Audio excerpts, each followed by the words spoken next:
Hello learners, today we will look into a different novel which is considered to be or made as a classic novel in days when knight errantry was not to be known, but was made to be a classic novel by a great writer, Cervantes of Saavedra.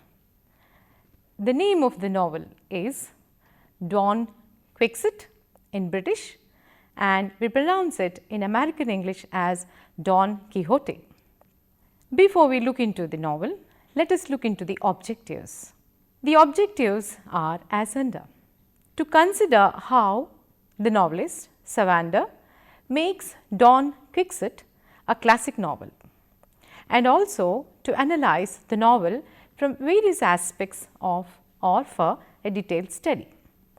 Don Quixote de la Mancha or Don Quixote de la Mancha was originally written by Miguel de Cervantes Saavedra in 1604 and published in Spain in 1605.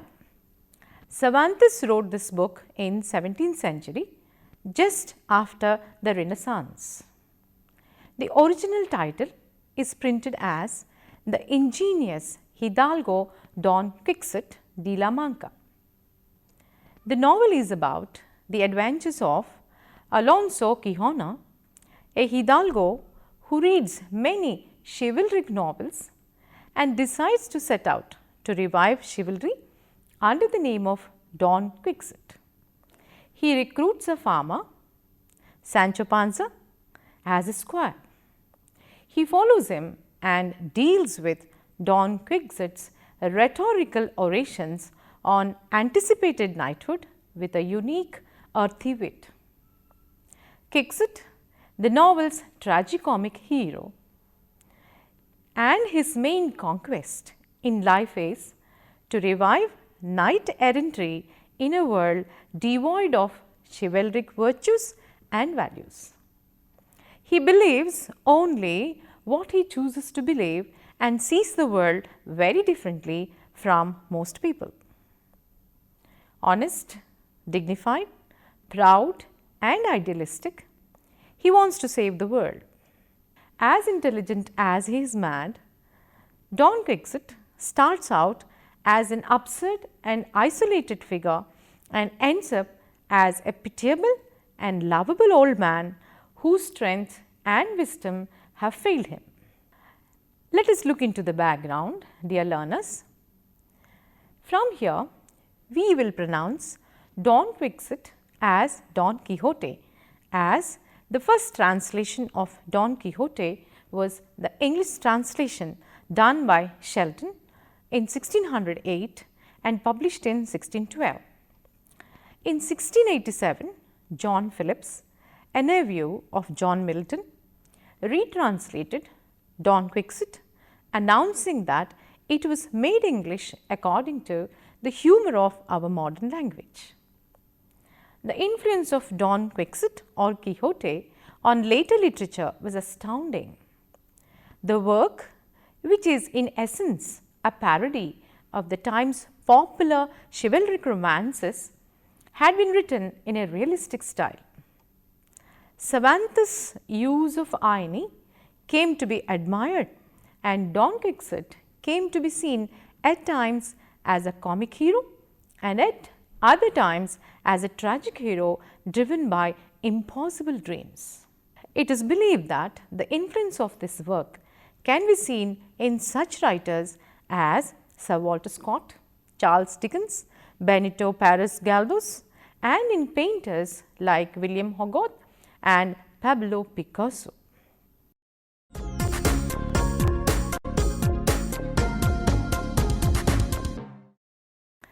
Let us look into the introduction part of this classic novel. Cervantes was born in Alcalá de Henares, a town 20 miles away from Madrid, on September 29, 1547. He was named Miguel for Saint Michael. In 1570, he left Spain for Italy, a move usually done by the Spaniards of his time to further their careers. There, he joined the Spanish infantry in Naples. Cervantes valiantly fought in the Gulf of Lepanto, an area near to Greece. He was badly wounded in his left hand and thus earned the nickname Manco di Lepanto. After that, he continued fighting in the Mediterranean. Something incredible happened when he tried to come back home to Spain in 1575. His ship was captured by pirates and he was taken as a slave to Algiers, a country in northern Africa. It is believed that his life as a slave from 1575 to 1580 became the source of inspiration for some episodes in Don Quixote. When the first part of Don Quixote came out in 1605, it was an immediate success. It was such a success that it was translated into English, French and Italian within the next 20 years. In 1615, a year before his death, the second part came out and was just as successful as the first. It is believed that the second part is richer and more profound than the first. Often people say, if there is one novel you should read before you die, it is Don Quixote. Also said by the Nigerian author Ben Okri at the Novian Nobel Institute as he announced the results of history's most expensive authors poll. Don Quixote has the most wonderful and elaborated story, and yet it is simple.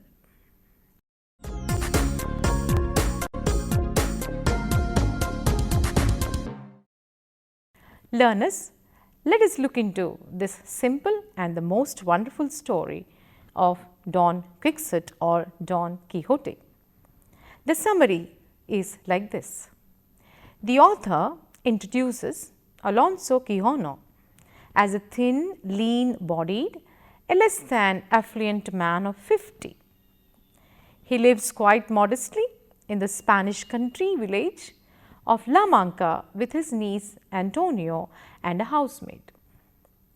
He is compassionate to his social peers, the local clergy and the servant classes.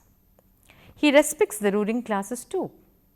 He is neither ambitious for wealth and position nor bitter about his poverty. He has read many of the books on chivalry and as a result he has lost his wits and he decides to roam around the country as a knight errant named Don Quixote de la Mancha.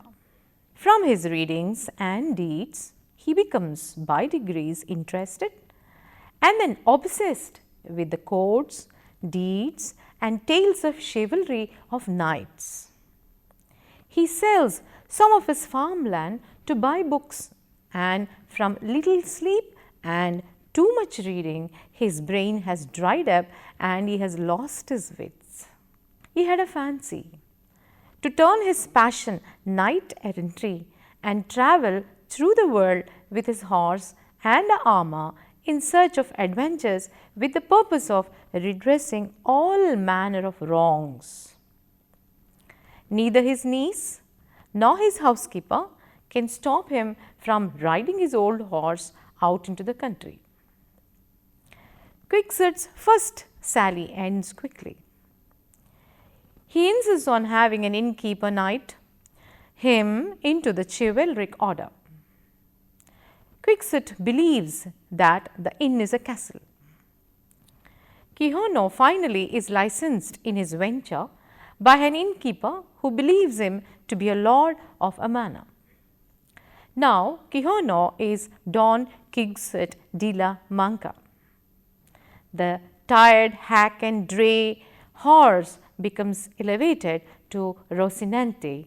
He ventures forth for a lady. He chooses Dulcinea di Toboso, named after Aldonso Lorenzo, a farm girl whom he had been taken with at one time. After 3 days on the road, Quixote encounters a group of salesmen whom he attacks after they do not acknowledge Dulcinea's great beauty. Quixote is beaten and left for dead. A commoner rescues Quixote and brings him home on the back of a donkey.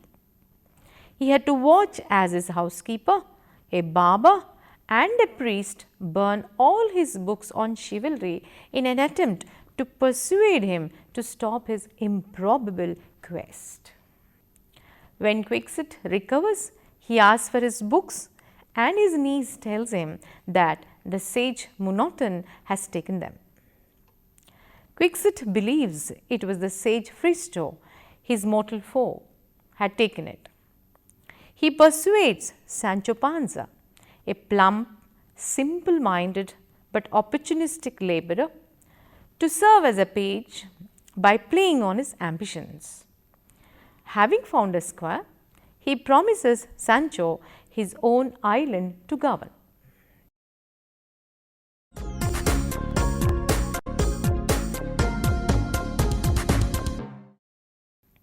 Learners, let's look into the novel.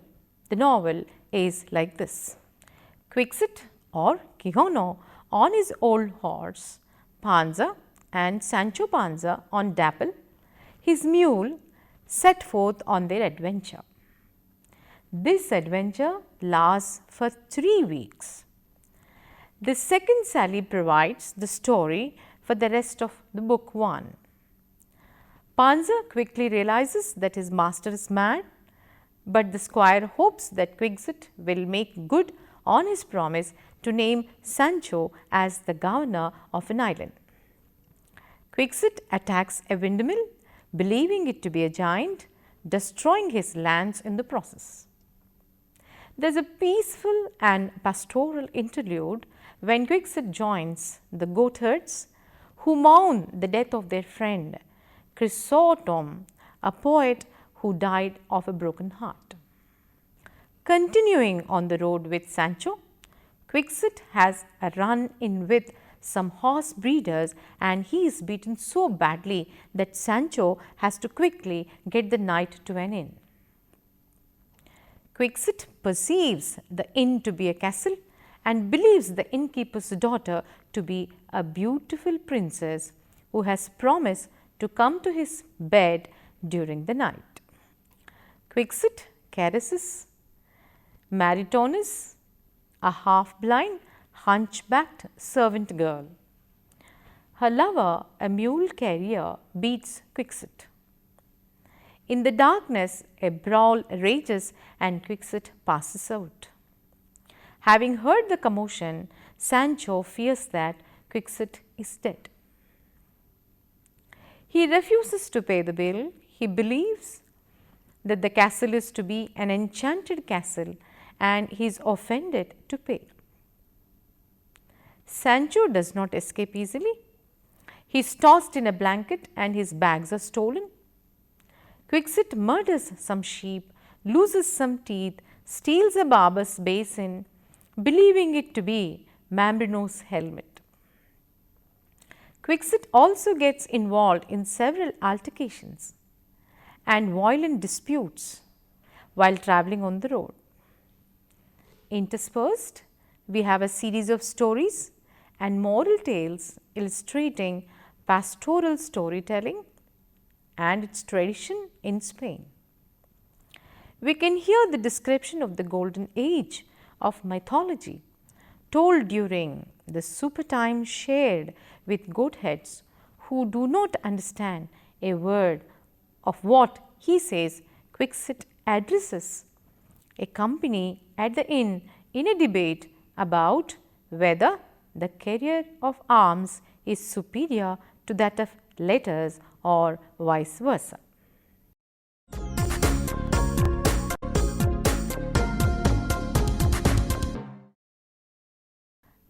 As we continue with the novel, this novel is published in a separate volume, Book 2 of Don Quixote or Don Quixote's Adventures contain a unique feature.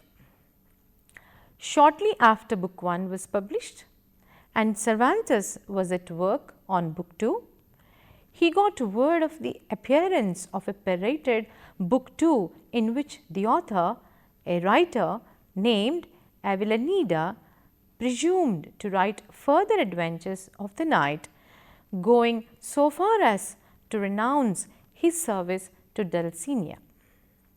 Cervantes was at chapter 59 in book 2, having Quixote and Panza headed to a jousting tournament in Saragossa. Now, angered by the pirated version, Cervantes sets forth in revenge by having Quixote and Panza eating dinner at an inn and overhearing talk of the Avellaneda version. The knight and squire promptly set forth to Barcelona, home of Don Alvaro Tafe, a character from the Avellaneda book. When they arrive in Barcelona, they kidnap the Avellaneda character. Book 2 introduces Samson Carrasco, a young man from Don Quixote's village. He takes the earlier roles of a priest and a barber in attempting to save and rescue Quixote from danger, but Quixote is not interested in being rescued. He wants to go to Toboso to pay respects to Dulcinea. They come across 3 peasant girls and Sancho thinks his master will accept one of these girls as being Dulcinea. When events or appearances run counter to his expectations, Quixote tends to believe that enchanters have worked their mischief.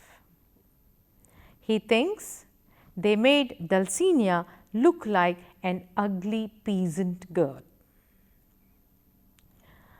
Don Quixote or Quixote unexpectedly wins a battle with a knight, the Knight of the Mirrors, who turns out to be none other than Samson Carrasco in disguise. Samson had hoped to get the Don back home to safety by disguising himself as a rival knight. The plan backfires. Shortly afterwards, Don Quixote and Sancho Panza meet the knight in the Green Top Court, which includes the episode of the lion with whom the Don wants to do battle. The major portion of this section is devoted to an unnamed Duke and Duchess who, with their retainers, play a series of pranks in the form of burlesque pigeons on Quixote. They also cause injury to both the knight and his squire. Another vital element is the appointment of Sancho Panza as governor of an island, and another elaborate prank that ends with Panza renouncing the life of a feudal governor and showing a deep layer of loyalty to Quixote. With the help of Dorothea, a woman who has been decided by Don Fernando, the priest and barber make plans to trick Don Quixote into coming home. Dorothea pretends to be the princess of Micomicona, desperately in need of Quixote's assistance.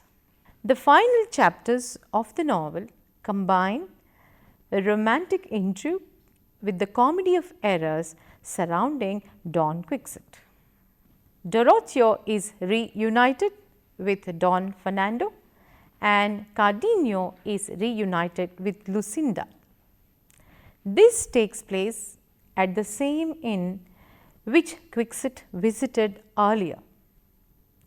That was when he was boxed by Maritornes' lover. Numerous guests arrive at the inn as long lost brothers are reunited.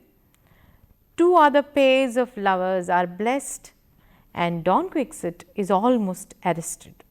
The Holy Brotherhood has a warrant for Quixote's arrest on account of his setting at liberty a group of galley slaves.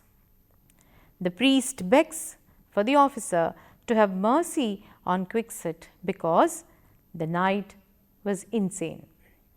In the remaining chapters, Don Quixote and Sancho Panza return to La Mancha, but not before they experience an additional stay with the Duke and Duchess and sundry other humiliating experiences suffered by the ex-knight.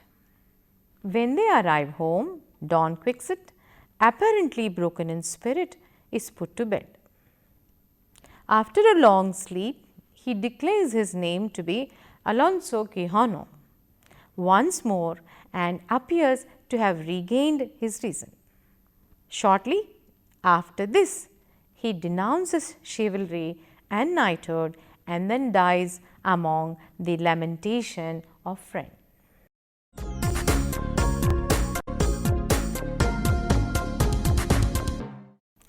Dear learners, now we look into the structure and theme of this classic novel.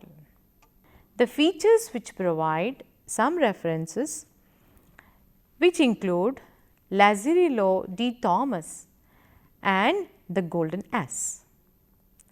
The title of the novel, Ingenioso, Spanish, that means quick with inventive, making the transition of modern literature from dramatic to thematic unity.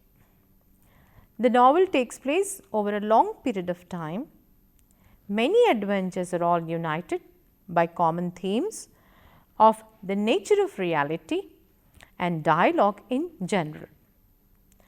Though it is farcical on the surface, it gets more serious and philosophical about the theme of deception. Quixote has served an important thematic source in literature, but also in art and music by inspiring Pablo Picasso and Richard Strauss.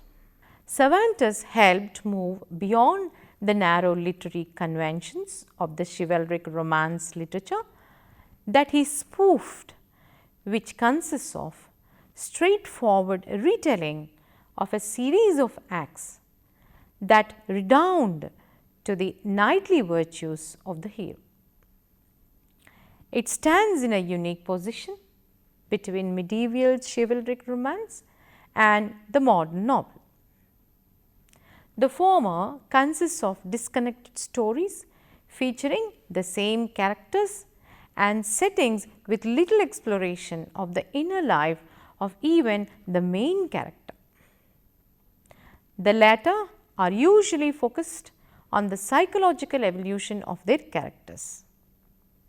In part 1, Quixote or Quixote imposes himself on his environment. By part 2, people know about him through having read his adventures, and so he needs to do less to maintain his image. By his deathbed, he has regained his sanity and is once more Alonso Quijano the Good. But when it was first published, Don Quixote was usually interpreted as a comic novel. After the French Revolution, it was popular in part due to its central ethic that individuals can be right while society is quite wrong and seen as disenchanting and not comic at all. In the 19th century, it was seen as a social commentary. Many critics viewed it as a work of tragedy in which Don Quixote's innate idealism, nobility are viewed as insane. By the 20th century, the novel occupied a canonical space as one of the foundations of modern literature. Now that we learnt about the theme, let us look at the style and language used in this novel written by Cervantes.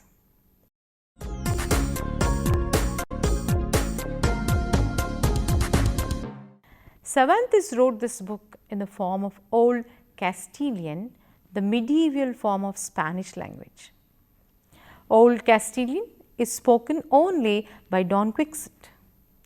The Old Castilian of Don Quixote or Quixote is a humoristic resource. He copies the language spoken in the chivalric books that made him mad. When he talks, nobody understands him because the language is too old. This humorous effect is more difficult to see nowadays because the reader must be able to distinguish the old two versions of the language. But when the book was published, it was much celebrated. On 10th August 1955, Pablo Picasso drew an illustration of Don Quixote and Sancho Panza for the journal weekly Les Letters Franchises, which belonged to the week of 18 to 24th August 1955, which quoted from the Daumier caricature of a century before.